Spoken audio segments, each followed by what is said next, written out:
Hello everyone and welcome back to Packs and Recreation. And today we're back at Bundlemania, baby. And Bundlemania means going back in time. And that means that this time is the Brothers War. So the Brothers War, the normal bundle, right? If you want to see the gift edition bundle or the collector's bundle or whatever you want to call it, there is another video about that. We already did it. You can see the link there or down below or whatnot. And in that one, we kind of compare the differences, right away between boxes, right? So the biggest difference is that this actually has a cooler die, or dice possibility. So God's Glory and Giant Robots and give them Gifts of Magic, which I already talked about that in the video, that whole thing. But the main difference is that you get a Foil Transformers card here, whereas you get a normal Transformers card here, and you get an Transformers die here, whereas in this one you can get one for Urza or Mishra. So let's see which one we pull. Make your bets. Let's see. Now, if I had to guess, if I had to make a prediction, well, I don't know really. I am kind of a pro Urza thing in the story, but I like the green die better, so I am fine either way, but I hope it's green. So let's see what we get. So basically the usual, right? God's Glory, Giant Robots, you get an alt card, traditional foil of Queen Kyla being Krog or whatever. A Transformers card from Universes Beyond, but not in foil, just normal. They make it pretty clear. And just the basic pack of lands together with 8 set boosters. Remember set boosters? Well, that's where we're gonna tackle right now. So let's see. The Mishra symbol is the Urza symbol on the other side. I guess it is. Well, but we start properly because the bundle is backwards. That's the thing. It's upside down. Not that it matters, but Mishra's Burnished Banner, a malevolent menagerie of machines, and Urza's Iron Alliance. Get your gears turning. Love this, and I would really hope that, well, they obviously want you to buy at least 2 to see if you get a 2 die, but, the art info is not that prominent, so it doesn't bother me too much. This is gonna sound stupid, but this is the kind of thing that you can put like a small frame on, and you can have the 2 of them, like Mishra's Burnished Banner and Urza's Iron Alliance, and it's like a very cool thing that summarizes the Brothers War. I don't know. I think it's pretty cool. Sue me. So that's it. Now, out of curiosity, let's open the other side. Or not. Well, I mean, we're going to open this anyway, right? So, come on. Yeah, it's Urza. Right? So, Urza on one side, Mishra on the other. Now, I guess I already picked my side. Now, the thing is that it's not canon with the side. This is very nitpicky, but hey, you love me because of that. It's not canon with the side you're opening the thing. And I'm sure that someone at Wizard is like, thank you, because I complained about that and no one listened to me. It's like, this is the bundle. You open it. And it's like, on the left, Mishra. On the right, Urza. And it's like, if you see the playmat, Urza's on the right, Mishra's on the left. But if you see anything that they do, Urza's on the right, Mishra's on the left. So they did it backwards here for some reason, unless someone from Wizards is going to be like, no, you open it on this side, and this is the side that you see, right? You're Urza, you're seeing Mishra, and you're Mishra, you're seeing Urza. I don't know. Reading too deep into that, but, it is what it is. So let's see. This is the bundle box. Very pretty. To a degree, I kind of prefer it to the gift one. It goes straight to the point, right? It's a very emblematic thing. I would have preferred that, since we're doing this, even in this one or the collector's one, that is like one side is Urza and the other side is Mishra, to accompany the actual logos, but they didn't, so whatever. And now for the contents themselves, I think that's green. Yep, this is green. Nice. Well, it's not as green as I was expecting it. It's kind of black, but you can see how the green light comes through sporadically. So that's kind of cool. You can say it's kind of green, but it's like blackish green. It's cool. I would have preferred, and I don't have the red one, I think. I guess buy the singles. But the red one I think is more transparent, which makes sense because the Power Stone or something like that. And the green is kind of blackish green because it's corrupted because of Fire Exchange. At least that's why I'm reading here. Again, sue me for liking the Magic the Gathering lore.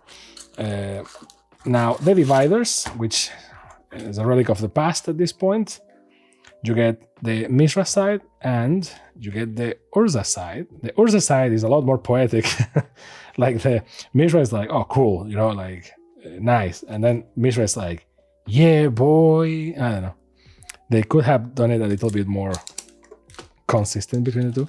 So we got our set boosters, the reference cards that God bless them because no one cares. And so all of the set boosters, we're gonna open them. Remember set boosters? Yeah, exactly. The old box. Remember this? Remember this pretty little thing? It's fun because we're going backwards, so it means that it came back and it will disappear down the road eventually. And the reference cards that whatever, and a plastic wrapper which I normally wouldn't open it. I would be like, oh, here's the Queen Kyla card, whatever. But there is a Transformers card in here, and I need to show it to you. Otherwise, what's the point? So I guess we're opening it. Normally, the reason why I don't open the land packs is because a lot of times they contain, most of the times, they contain foils. And, you open it, they're just going to curl without reason. So that's the reason why. So this is the Queen Kyla Bean Krug card, which we'll put in here, I guess, and a bunch of planes, foil planes, see, 2 and 2, 2 and 2. Now they are a little bit more generous with the amount of lands. So I think like 2 and 2, they go like 3 and 3. But I mean, it's lands. They give them for free. Oh, there you go. Goldbug. I'm recording this video fairly after the gift bundle. And I was like, is that Bumblebee? And I'm certain that someone replied in the comments. So I recorded this like back to back, so I haven't seen it. But here's my answer. It was Goldbug. That explains it because I was like, Bumblebee has a different frame and has a yellow head. So, well, it's Goldbug, humanity's ally. And it's foil. So I guess they didn't. Well, I guess it's one of those things. Like, well, it's not guaranteed to be foil. It can be foil. So, And we got it in foil. So I guess we are very lucky. Goldbug, humanity's ally. More than meets the eye for 1 white and 1 blue. It normally costs the damn autofocus. This is something that we certainly need to fix, but there you go. So Goldbug, humanity's ally. Whenever there's a realistic face in the background, the camera goes bananas. Legendary creature robot for 1 white and 1 blue. A 3/3, it has the more than meets the eye. You can pay 1 white and 1 blue for it. Prevent all combat damage that will be dealt to attacking humans you control. That's very good. And whenever you cast your second spell, each turn, convert Goldbug. And Goldbug becomes a Golden New Beetle. Goldbug Scrappy Scout has Living Metal, as long as it is your turn. Oh, it has a spot in the card, man. You see it? That's not dust. It came like that. Damn it. Human spells you control can be countered. That's very good. Whenever Goldbug or at least 1 human attack, draw a card and convert Goldbug. So pretty good because, humanity's ally. And the rest of the lands. So not bad at all. Put the lands here. And let's start with the party. Set boosters, baby. This one at least are stronger than the other ones, so I guess there is that. But a Mystic Forge from the artifacts. I don't remember the name of the specific set, but you remember the thing, right? Like the special looking artifacts. It's called like I don't remember the name, but they did that for this set. The artifacts that looked. Like the plans, the blueprints for the artifacts. Veterans Power Blade. Nice. Don't you hate it a little bit when a card is like Veterans Power Blade? Crazy. And it's like, it's just a normal card. Warlord's Elite. Now I can just move my lands back to their rightful spot where my OCD can be happy. There you go. Conscripted Infantry, Battlefield Butcher, Static Net, Pyrrhic Blast, Sculpting Steel. Now, as a reminder, the Brothers' War was a very, very artifact-heavy set because, well, it made sense.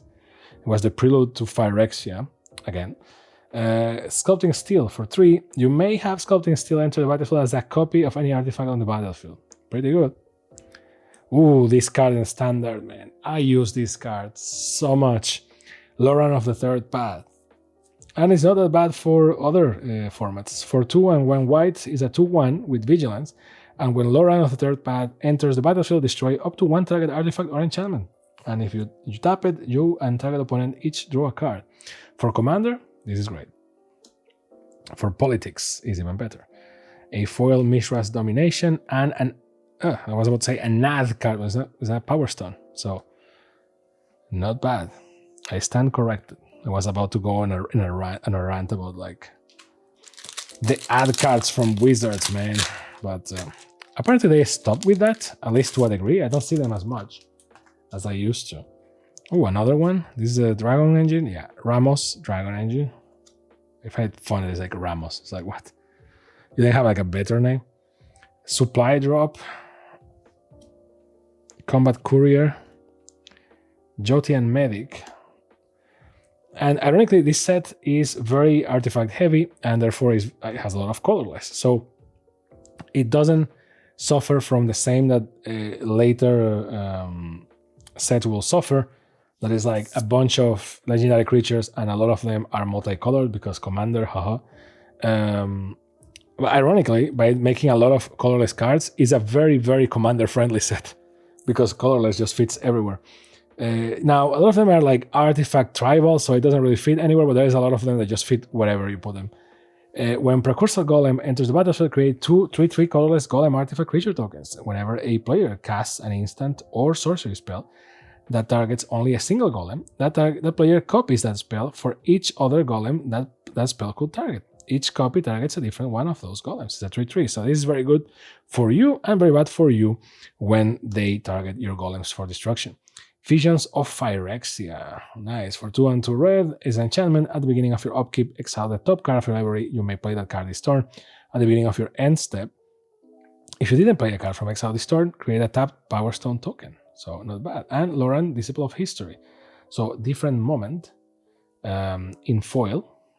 And oh, okay, Power Stone. I was about to be like an ad card, damn it, but. Lady Luck is like, no, bro, come on.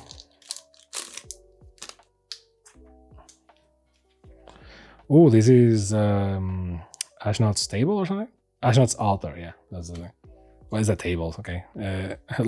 Mountain, Whirling Strike, Falagi Chair Dancer, Military Discipline, Perimeter Patrol, Falagi Archaeologist, Suchi Cave Guard, Hulking Metamorph, Heavyweight Demolisher, Liquid Metal Coating, see, all artifacts, and Over the Top for 5 and 2 red. Well, trenches much. Each player reveals a number of cards from the top of the library equal to the number of non-land permanents they control. Put all permanent cards they reveal this way onto the battlefield and put the rest into the graveyard.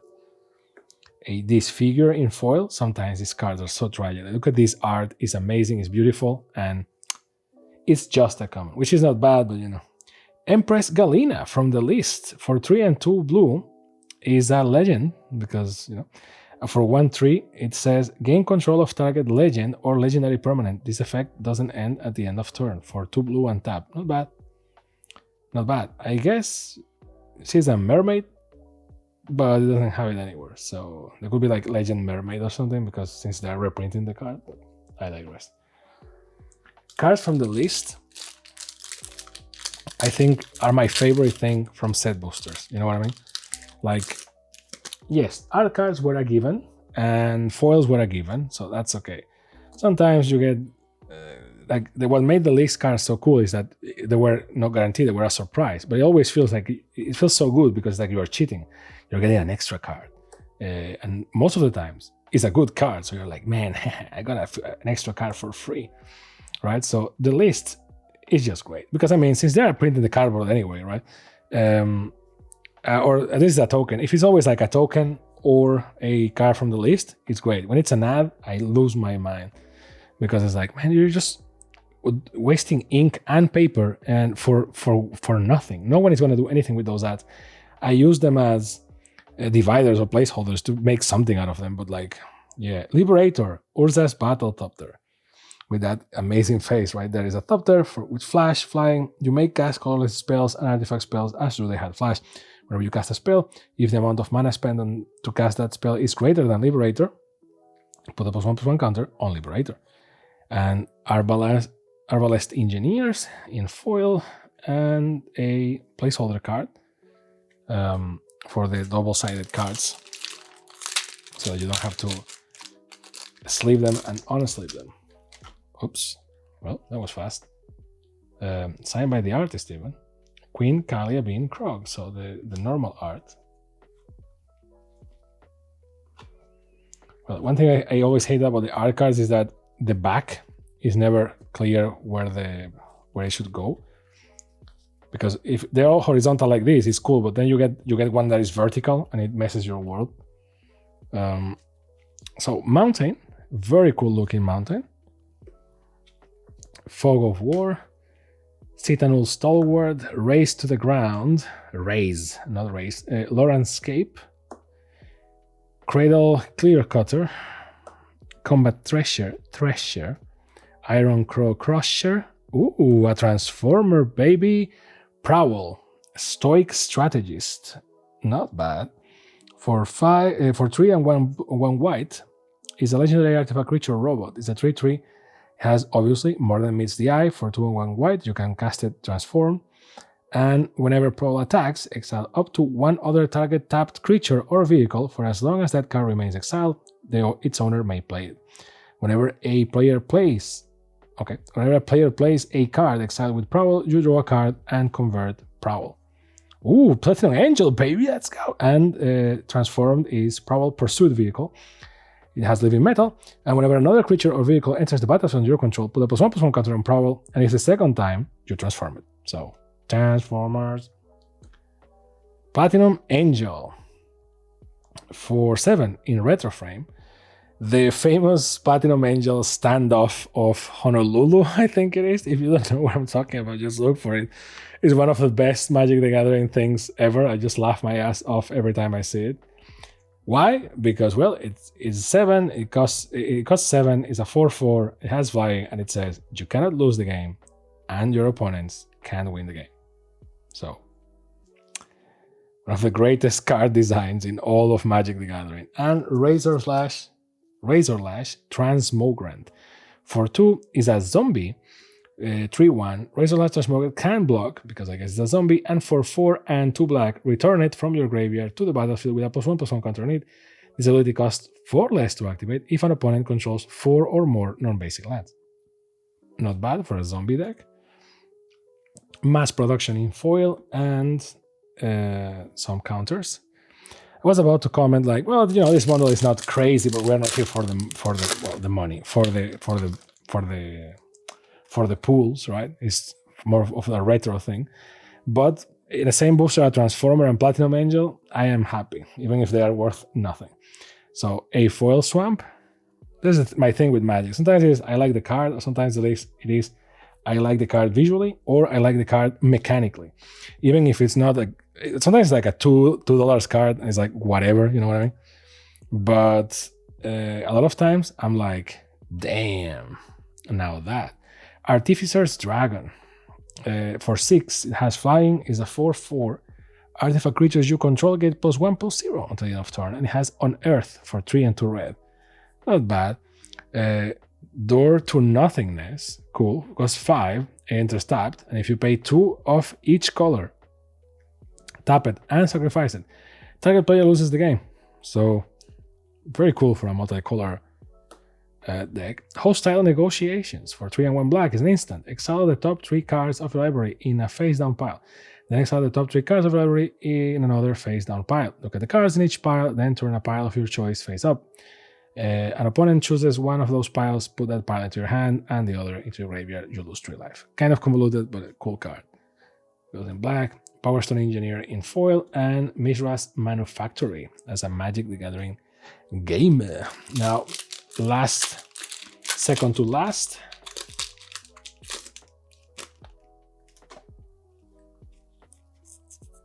A signed art card. This is Swamp, but the art is amazing. From Sergei Glushekov, which I'm hoping I'm pronounced properly. Wickstone Subjugation, Mishra's Juggernaut, Deadly Riposte, Argothian Sprite, Keeper of the Cadence, No One Left Behind, Haywire Might, Involuntary Cooldown, Mishra's Bubble, love this. Ooh, Arcane Proxy. For 7 is a 4/3 wizard that has Prototype. And when Arcane Proxy enters the battlefield, if you cast it, exile target instant or sorcery card with mana value less than or equal to Arcane Proxy's power from your graveyard. Copy that card. You may cast the copy without paying its mana cost. Not bad. Retrieval Agent in foil. And a token. So once again. See, if it's a token, but it has an ad on the back, I don't care. I guess it's a fair compromise, kind of, you know what I mean? But when it's just an ad, it's like, bro. Rust Goliath. Plains. Urza's Rebuff. Goring Warplow. Okay. Mishra's Onslaught. Thopter Mechanic. Thopter Architect. Arms Race, Recruitment Officer, Ratchet, Field Medic. Man, I'm going to love this card for sure. More than meets the eye for 1 and 1 white. It costs 2 white and 2/4. Has lifelink. Whenever you gain life, you may convert Ratchet. When you do, return target artifact card with mana value less than or equal to the amount of life you gained from the graveyard to battlefield tab. And when it's in vehicle mode, it has Living Metal, it has lifelink, and whenever 1 or more non-token artifacts you control are put into a graveyard from the battlefield, convert Ratchet. This ability triggers only once each turn. So 3 Transformers, not bad. Sigil of Valor. Ooh, the Mightstone and Wickstone for 5. Legendary artifact, Power Stone. When the Mightstone and Wickstone enter the battlefield, choose 1. Draw 2 cards, or target creature gets -5/-5 until the end of turn. If you tap it, you get 2 colorless. This mana can be spent to cast non-artifact spells. Melts with Urza, Lord Protector, because it is half of a gigantic planeswalker. So we just need to pull Urza. So Dwarven Forge Chanter in foil, again, I think. And a card from the list, not bad. Jotian Soldier. See, sometimes it's like a common, you still get happy. It for 3 is a 1/4 with Vigilance. Not bad. Not bad at all. And that's the bundle. Now, is it worth it? Well, as usual, maybe back in the day, if you're paying more than that retrospectively just because you like the set a lot, maybe. But as usual, the box subjective, but I like it. I think it's a missed opportunity that they didn't do like half and half because, you know, they have the logos there, so they could do like Mishra on one side and Urza on the other. It is what it is. But color-wise, it's there. Like red and green, that's what you want. I just think it gives too much protagonism to Urza, but he's the one in the booster, so I guess that's correct. You get the usuals, right? Your box and the other box, rest in peace. Your dividers for Ushra, yes, the fusion of them, like Gogeta and Vegeta, Urza and Mishra, or Urza and Mishra, and you also get this pamphlet, which is whatever, but I like it a lot. And if we could have 2, it's great because you can actually frame it. It doesn't have a lot of legal text, so it's kind of cool. So yeah. Now, in terms of what you get for sure, well, you get the lands for sure, and you get 1 Transformer card for sure. Not necessarily that one. We did pull Goldbug, which is not bad at all, and in foil, which is weird because they didn't say that it will be foil, so that's cool. Besides that, great. You can see that there were no special lands, so that's kind of a weird, rare side for this one. A couple of cards from the list and a couple of good pulls. It was okay overall, but again, if you buy this, likely it's going to be because of the box, because you want a Transformer card at random, because the other ones that I pulled, I just was lucky. And because of the die. And in this case, we pulled the Mishra die, and I like it. Now, true, granted, in the box, it seemed like it will be a lot more green, right? So, well, but it is what it is. If you shine a brighter light on it, then I guess, yeah. But I like the fact that it's like dark green because it reflects the thing. I need to see a red one to see how the story goes. But hey, that's a video. Just a video. But thank you very much for watching.